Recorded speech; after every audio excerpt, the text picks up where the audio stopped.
Squad has arrived in Kieran village. Have confirmed the body mentioned in the communique to be the remains of Ranger Flintlock of the Royal Guard, though it's undergone rapid decomposition in the 3 days since its discovery and is nearly unrecognisable.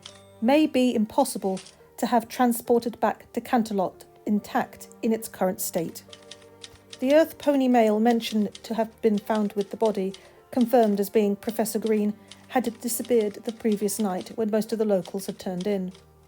The remaining 2 members of the expedition, Trace Findings and Dr. Stratum, remain unaccounted for. A stack of freshly written papers was found in the room where the professor was kept for recuperation. Frantically written and smeared in places, but legible enough for our scribe to have transcribed on the document attached to this scroll. Be forewarned, some of its contents are disturbing.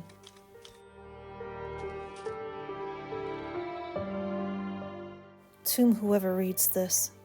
Firstly, I ask that only members of the Royal Guard or the Princess herself read on, as I do not wish to mortify the Kierans, who have been nothing but the kindliest of caretakers. Secondly, I apologise in advance for the rushed nature of what I'm about to write down.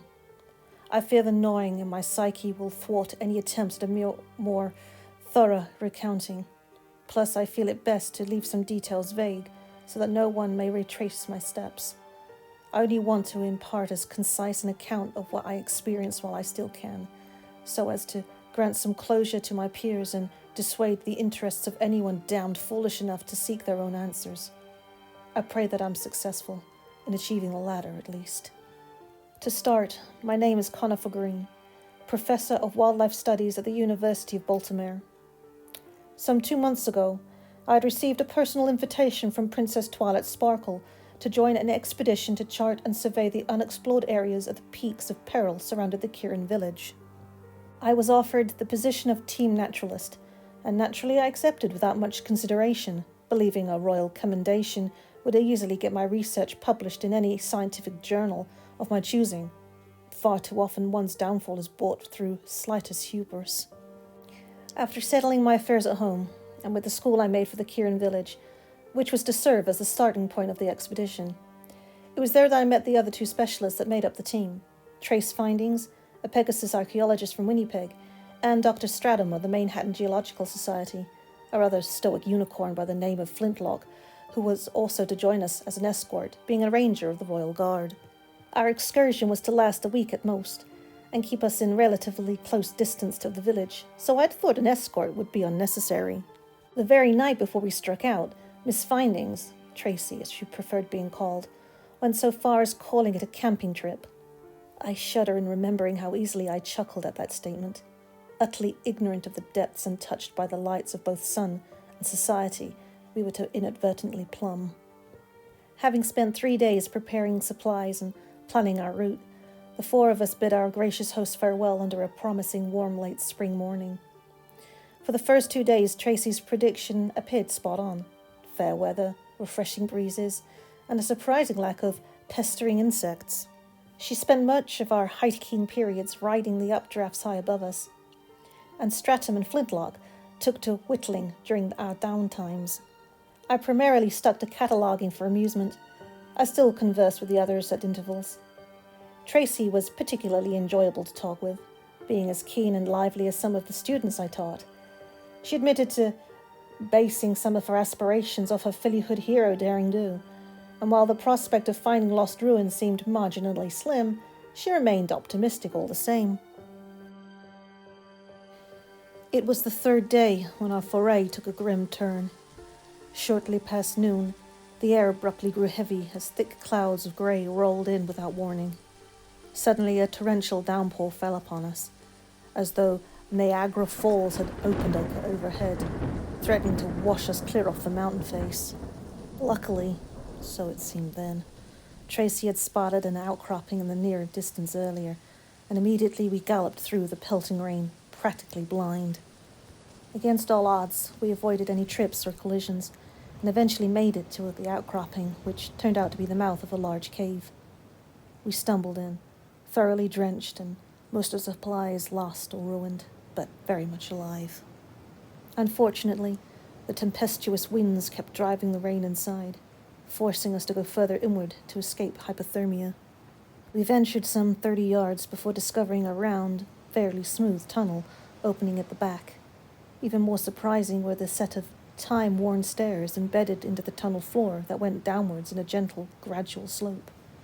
Tracy eagerly wanted to investigate, while Flintlock argued against it, but the growing dampness of the cave floor left us with little choice.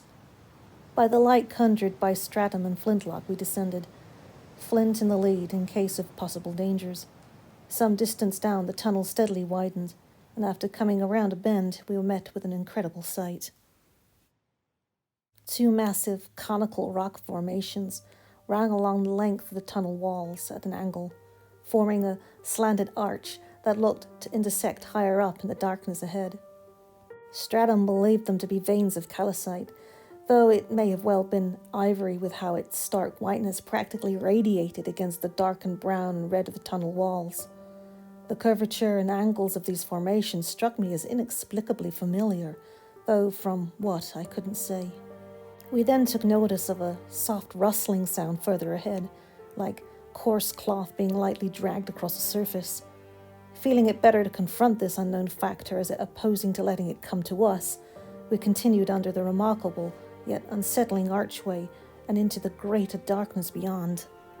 The steps ended shortly after onto the vast, relatively flat floor of a subterranean cavern, one far larger than the one we had originally entered, for the combined glow of two unicorn horns couldn't pierce the heavy darkness overhead.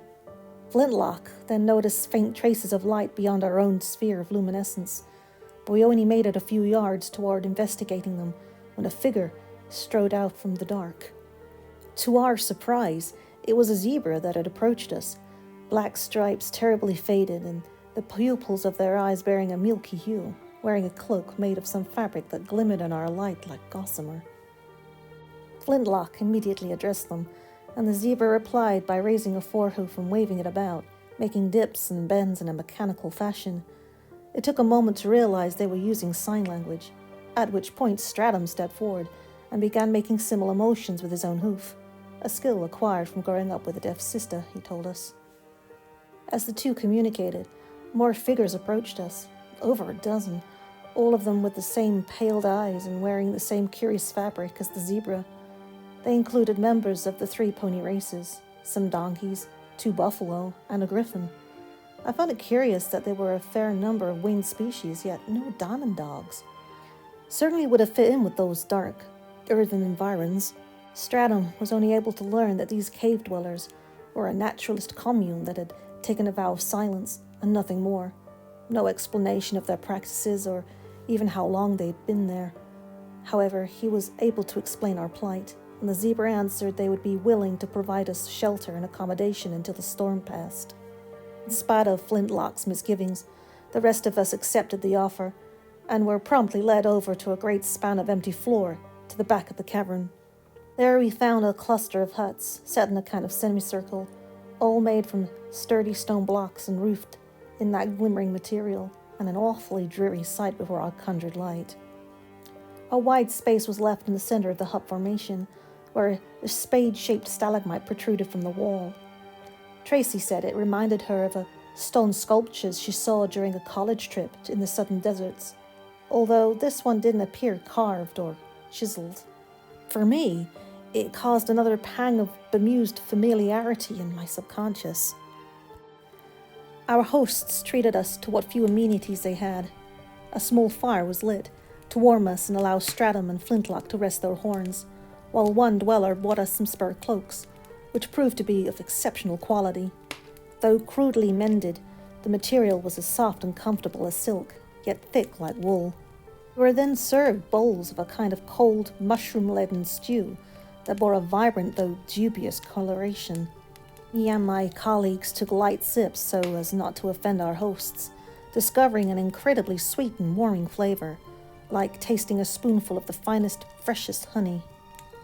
Famished by our travels, we wasted no time in devouring our bowlfuls, although Flintlock was slow in eating his portion. Stomachs full and mostly dry, we began noticing details that had been overlooked during our arrival. The first was that the faint light Flintlock had detected emanated from rock formations that bulged from the cavern perimeter like columns. From these, there sprouted colonies of green bioluminescent mushrooms, which must have been what the dwellers harvested for our stew. Peculiarly enough, it was only on these portions of wall that these mushrooms, or anything living for that matter, were present. I also noticed that these sections were set evenly apart by several dozen yards, in no way indicative of typical rock formation, as Stratum pointed out when I told him. He also stated that the strata visible on the walls were fresher than those of the cave above by several centuries, which shouldn't be possible geologically speaking, given how high up in the mountains we were. Perhaps they had been displaced in a major tectonic event, but there were no records of such a thing happening in this region, he further added. Then there were the dwellers themselves. Tracy was quite unnerved by them, and in the firelight I couldn't blame her. Apart from their milky eyes and pallid fur, they all had a haggard, emaciated look to them, their skin sagging over an abnormal muscular structure, and judging by the withered, mostly featherless wings of the Pegasine griffin, they didn't seem concerned with maintaining personal health. Or perhaps it was the sad result of poor diet, the prolonged exclusion from the sun that warped them so. I had even considered that it was a colony of lepers that we discovered, only none of them bore the telltale patches of flaky rashes. In any event, our growing unease made it clear we wouldn't be staying the night. We decided to take our chances weathering the storm above, if it still hadn't abated. As we made to leave, the zebra ambassador approached and signed rapidly, as though trying to convince us to remain. Stratum tried pardoning us, but the zebra was insistent. Then I began hearing that strange rustling noise from before, and looked around to see more members of the commune encircling us. Before I could raise an objection, I was struck by sudden vertigo, and my vision started to waver. My muscles began relaxing at an alarming rate, and I was able to catch my fellows experiencing the same thing before I crumpled to the ground. Of course, we should have been wary of food freely given by a group so secretive and ghastly. But our hunger and instilled sense of courtesy had damned us all, as I saw upon regaining consciousness. The fire was out. The bioluminescence of the fungi filled the cavern with ample enough light for me to see that the dwellers had moved us to the spade-like rock on the back cavern wall. A quick tug of my sluggish limbs confirmed that my whole body was wrapped in that silk-like fabric, and I could see that my companions similarly bound in different states of wakefulness. I also heard that accursed rustling sound. Only our captors kept in place, looking toward that sinister structure which had to have been an altar, appearing nightmarish in the shadows cast by the faint green light of the fungus. Two of the dwellers dragged Tracy up to the altar, hoisting her up between them. I found my voice and demanded to know what they were doing, then felt my vocal cords shrivel up as the answer presented itself. From the tip of the spade, a long, narrow needle emerged, glistening with fluid as viscous as saliva. I immediately understood what was to happen, and struggled to break free of my bindings, but that ceased when the sound of puncturing flesh rang through the cave. My eyes were fixated, mouth agape at seeing Tracy, that bright, energetic mare stuck in the neck by that awful needle. Neither scream nor cry left her as she was held there, either still drugged or made speechless by the penetration. But her body still twitched and shuddered over whatever was being pumped into her. It was only several seconds. Seconds of dark imaginings that I laid there, a helpless spectator before a blinding white flash filled my eyes. I shouted and tried blinking my vision back, while the sound of loud tearing followed by the stomping of hooves filled my ears. When I could see again, I saw Flintlock free, kneeling beside Stratum and cutting him free with the machete he carried. Either he was more resistant to the sedative or ate less than the rest of us, but Celestia be blessed he was able to set off a blinding spell and was doing his best to save us. However, he was only able to get me out of my bindings before the dwellers retaliated. A Pegasus and donkey came for Flintlock, only to be struck down by his blade. Rather than red blood, streams of yellow-green ichor flew out from the cuts dealt to their bodies. The zebra ambassador lunged for Flintlock, and the long blade swung wide and took off half their face completely. The skin fluttered off like dry parchment, revealing not blood or muscle, but a pale, slimy, multi-eyed, chitinous abomination that made Stratum cry out in terror. An awful cracking filled the air before a horrific, serrated mandible shot out from where the creature's mouth was, catching Flintlock at the base of his neck and right shoulder. He staggered, but cut away the frightful appendage, and it was then that the rest of the commune had converged and began discarding their disguises. The wings of the Pegasi and Griffins snapped off like dead twigs, giving way to pointed, spindly limbs. A buffalo raised a forelimb as it started splitting in strips, from which several more of those legs sprouted. The rustling, which I then recognized as fervent chittering, grew to deafening levels, and we felt the very ground shake in resonance. Stratum turned and ran for the exit, while Flintlock shoved me into doing the same. How my heart cried over abandoning poor Tracy to such terrible fate in these horrid, soulless depths, turning my legs to rubber. I may just have stood there, willing myself to cry out to her, even as the horde smothered me, but Flintlock was intent on saving my worthless hide. What little good that did. With some choice yells and pulls, he coaxed me into a shaky gallop, and soon we were about to catch up with Stratum right as he took to the stairs. Then there was a violent tremor right before those great white obelisks of rock caved in, or rather, folded and retracted upwards, unearthing long, spear-like tips that pierced Stratum through his body, holding him some feet in the air as he gulped and spluttered blood down his chin. It was then that I finally remembered where I'd seen those sinister curves before. On the pages of insectology books, under magnifying glasses, even during my own lectures. I understood precisely the kind of trap we had entered, and was witnessing it finally being sprung. Yet Flintlock once more flew in the face of mind-blanking terror, taking hold of the scruff of my neck in his magic and dragging me towards the escape. We passed under that unfortunate geologist as he was carried up and into the darkness, his final spasms like those of a dying beetle. Up the stairs the two of us went, even as the walls began to crack and the steps beneath us began shifting and crumbling. Suddenly a screech, as loud as a roar, filled the tunnel, and foolishly I looked back, even as Flintlock kept pulling me. There, in the space above, where those gargantuan fangs met, a lambent disc of fetid yellow appeared, followed by another and another. 6 ocelli revealed themselves before I slipped back into unconsciousness. But deep in my heart, I knew that there would still remain more. Far, far too many more. When I awoke, I found myself quartered in a guest room back at the Kieran village. My caretakers explained that I was found next to the body of Flintlock in the woods some distance from the village. That brave, dutiful stallion had managed to pull my comatose self nearly all the way back to safety before succumbing to whatever venom coated that grotesque mandible. Call it survivor's guilt, but I feel the life of a good soldier had been wasted needlessly in defending so cowardly a pony as myself. I had been unresponsive for 2 days from what I'd been told. Naturally, the Kiirans wanted to know what happened, but thus far have given me ample privacy to hasten my recuperation. For all their kindness, I could never tell them what I saw, or what happened to Tracy and Stratum. They, or more likely a royal rescue team, will want to search for my lost comrades, but they must not step into the lair of those monsters and their matriarch. She hates to be disturbed, and will lash out with unbridled fury if sufficiently provoked. How I know this is what has led me to my next course of action. Her essence had to have been in that accursed brew, for I feel her in the back of my mind. At first it started as a din that steadily grew louder and louder with each waking hour.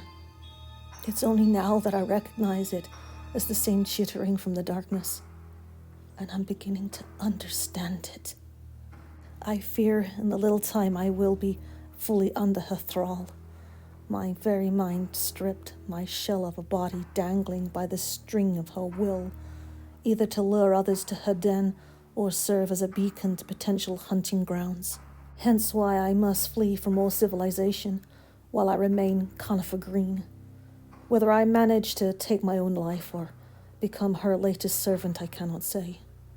I ask that you spare the most gruesome details of what I wrote when you convey it to your friends and family of my lost comrades. Let them know that their losses are truly regrettable, and that they were some of the most upstanding and dearest ponies to walk the earth. If you still doubt the truthfulness in what I write, then seek out the former diarchs and speak the name Lias Effidai. Mark their faces well. They still remember what the Earthweaver and her siblings are capable of.